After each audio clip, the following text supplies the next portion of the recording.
स्वाधीनता का आशय।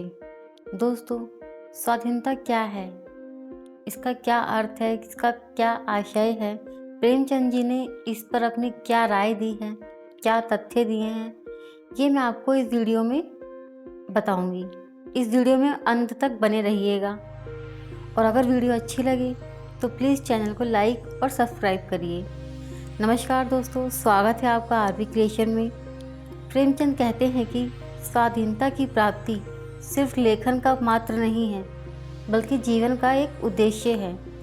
किसी कारण या महज एक संयोग नहीं है कि उनके साहित्य का अधिकांश भाग स्वाधीनता आंदोलन के बाह्य और आंतरिक पक्षों का सूक्ष्म रूप से विश्लेषण करे।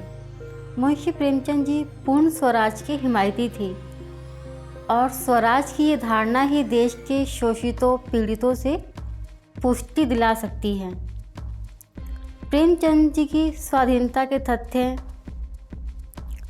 उपनिवेशवाद से मुक्ति। प्रेमचंद के लेखन में स्वाधीनता का ये पहला आशय था। भारत को अंग्रेजों से मुक्त कराना। वो जानते थे कि हमारे देश के लिए पराधीनता ही सबसे बड़ा दुख है। किसानों की स्वाधीनता, ये उनके लेखन का दूसरा आशय है। वो चाहते हैं कि भारत स्वाधीन हो और स्वाधीन भारत के किसान भी स्वाधीन हो, उन्हें किसी भी जमींदार की गुलामी ना करनी पड़े। सामंतवाद से व्यापक भारतीय समाज को मुक्ति।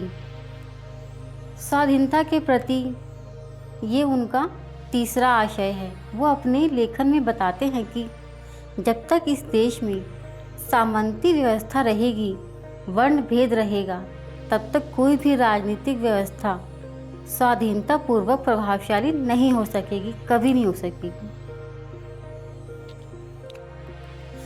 स्त्रियों की स्वाधीनता, ये उनका चौथा आशय है।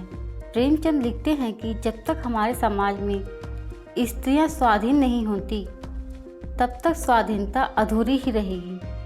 समुचित विकास के लिए उन्होंने स्त्रियों के मुक्ति के लिए महत्वपूर्ण माना है इस आशय को। दलित मुक्ति, ये उनका पांचवा और महत्वपूर्ण आशय था। हमेशा के लिए छूत अछूत की समस्या को समाप्त करना, ये उनका महत्वपूर्ण तथ्य था।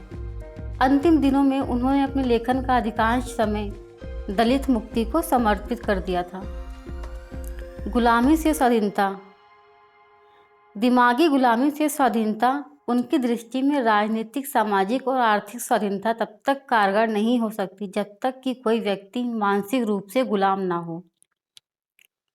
मजदूरों को शोषण दमन से मुक्ति। इस आशय से वो चाहते हैं कि एक ऐसा समाज बने जो पूर्ण रूप से शोषण मुक्त हो। धन्यवाद।